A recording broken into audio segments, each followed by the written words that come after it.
பிதாவே, வல்லவரும் நல்லவருமாய் இருக்கிறவரே, ஆண்டவரே, எங்களுடைய வாழ்க்கையிலே ஆண்டவரே எல்லா நன்மைகளையும் கொண்டு வருகிற பரிசுத்தமான ஆண்டவரே ஜீவ ஆண்டவரே நதியாய் ஊற்றாய் காற்றாய் ஆண்டவரே பரிசுத்த தேவனுடைய கரமாய் இருப்பவரே, வெளிச்சமாய் இருப்பவரே, இருளை எங்கள் வாழ்க்கையில முற்றிலுமாய் நீக்கி வெளிச்சத்தின் பிள்ளைகளாய் எங்களை வாழ செய்கிற சர்வ வல்லமையுள்ள நாமத்தினாலே ஒப்புக்கொண்டு ஜெபிக்கிறோம். இந்த வார்த்தை தேவன் ஆசீர்வதித்து தருவீராக. இயேசு நல்ல நாமத்தில் ஜெபித்து வார்த்தையை நாங்கள் தியானிக்கிறோம். நல்ல பிதாவே, ஆமென். இருந்தவர்கள் வாசிக்கலாம். உன்னத பாட்டு எழுதின புஸ்தகம் 4ஆம் அதிகாரம் 7ஆம் வசனத்தை ஒருவர் வாசிக்க கேட்போம். உன்னத பாட்டு எழுதின புஸ்தகம் 4ஆம் அதிகாரம் 7ஆம் வசனத்தை முதலாவது ஒருவர் வாசிக்க கேட்போம்.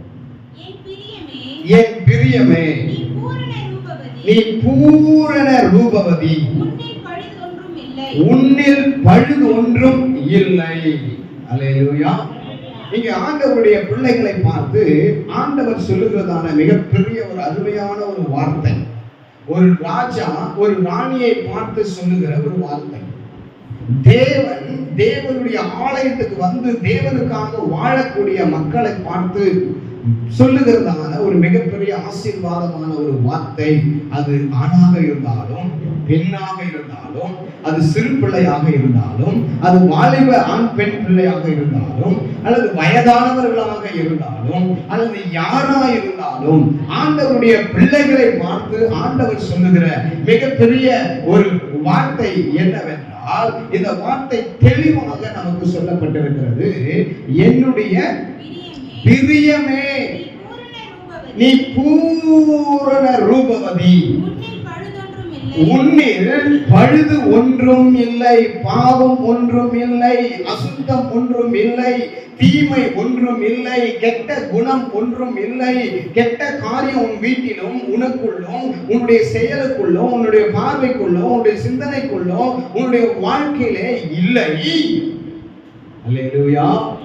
நீ பூரணமாக இருக்கிறாய் என்று சொல்லி ஆண்டவருடைய வார்த்தை ஆண்டவருடைய பிள்ளைகளை பார்த்து சொல்லுகிறது. நாம் ஆண்டவரை ஏற்றுக்கொள்ளாத பொழுது நாம் எப்படி இருந்தோம்? ரெண்டும் கலப்படமாக காணப்பட்டோம். ஒரு மனைவியிடத்தில் ஒரு புருஷனை பற்றி கேட்டால் அந்த மனைவி என்ன சொல்வாள்? என் புருஷன் கொஞ்ச நாள் நல்லவராய் இருக்கிறான், அடுத்ததுக்கப்புறம் கொஞ்ச நேரம் அவன் கெட்டவராய் மாறி விடுகிறான். புருஷனிடத்திலே மனைவியை பற்றி கேட்டால் புருஷன் என்ன சொல்கிறார்? என் மனைவி கொஞ்ச நேரம் நல்லவனாக இருக்கிறார், அதுக்கப்புறம் அவருடைய குணம் கெட்ட குணமாக மாறிவிடுகிறது. பெற்றோர்களை பிள்ளைகளை குறித்து கேட்டால் என்னுடைய பிள்ளைகள் நல்ல பிள்ளைகள், ஆனால் சில நேரத்திலே அவர்கள் கேடான பிள்ளைகளாக இருக்கிறார்கள் என்று சொல்கிறார். அதே பிள்ளைகளை தாய் தகப்பனை குறித்து கேட்டார், என் தாய் தகப்பனை போல ஒரு நல்லவர்கள் யாரும் இல்லை, ஆனால் சில நேரத்தில் என் தாய் தகப்பன்மார் கெட்டவர்களாக செயல்படுகிறார்கள் என்று சொல்லி உலகத்தின் வாழ்க்கையில அவனுடைய பிள்ளைகள் வாழ்க்கையிலும் இது நடந்து கொண்டிருக்கிறது.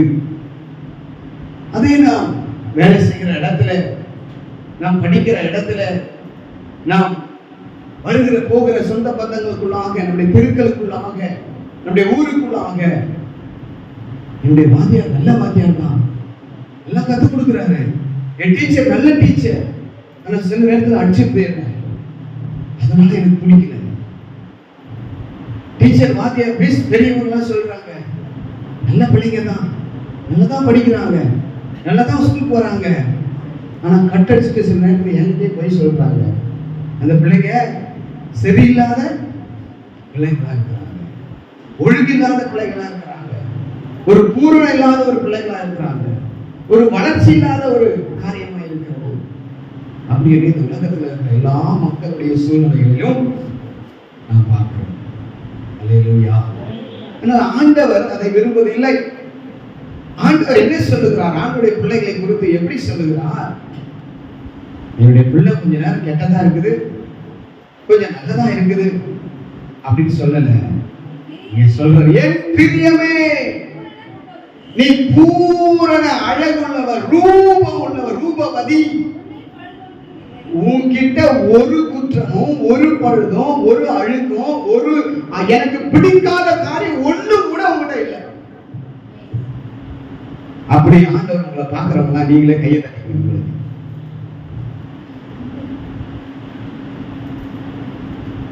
யோபு எழுதின புஸ்தகம் 1ஆம் அதிகாரம் 1ஆம் வசனத்துல யோபை குறித்து ஆண்டவர் சொல்லுகிறார். ஊர் தேசத்திலே யோபு என்னும் அந்த மனுஷன் உத்தமனும் சன்மார்க்கனும் தேவனுக்கு பயந்து பொல்லாப்புக்கு விலகுறவனுமாக இருந்தான். அல்லேலூயா. எந்த ஒரு சாட்சியை ஆண்டவர் இந்த மனிதனுக்கு கொடுக்கிறார். அதுதான் இந்த சகோதரியை பார்த்து அங்கே ஆண்டவருடைய பிள்ளைகளை பார்த்து சொல்லுகிற வண்ணமா இங்கே சொல்லுகிறார். என் பிரியமே, என் பூரண ரூபவதியே, உன்னில் பழுதொன்றும் இல்லை. அதுதான் அதே உன்னத பாட்டு 4ஆம் அதிகாரம் 12ஆம் வசனத்தை நாம் வாசிக்கும் பொழுது, என் சகோதரியே, என்னுடைய மணவாளியே, நீ எப்படிப்பட்ட தோட்டம்? எல்லாரும் வரலாம் போலாம் அப்படின்னு அப்படிப்பட்ட தோட்டம் அல்ல. நீ அடைக்கப்பட்ட தோட்டம், மறைவு கட்டப்பட்ட ஒரு நீரூற்று,